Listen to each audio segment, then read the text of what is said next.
ذره فعالیت می‌کردم قشنگ لباسم خیس می‌شد. چند ساله داری بوتاکس تریق انجام میدی شما؟ تقریبا 2 ساله یه بار انجام. نتیجه دلخواهتو که میخواستی گرفتی از بوتاکس تریق؟ تأثیری داشته رو تریقت؟ خیلی خوب بوده.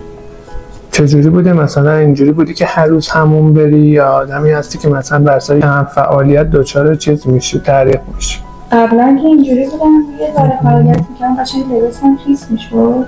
روزی 2 بار 3 بار حمام می‌رفتم، ولی بوتاکسو که میزنم روزی 1 بار توی تابستون که دیگه خیلی گرم و دارم می‌مونم، ولی زیر بغلم اصلا عرق نمی‌کنه. تا چند ماه برات میمونه معمولا؟ معمولا 4-5 ماه برای کاملا تاثیرش. پس سالی یه بار رو داری انجام میدی؟ سالی یه بار توی فصل بهار میزنم که دیگه دقیقاً تا آخر تابستون مشکلت حله.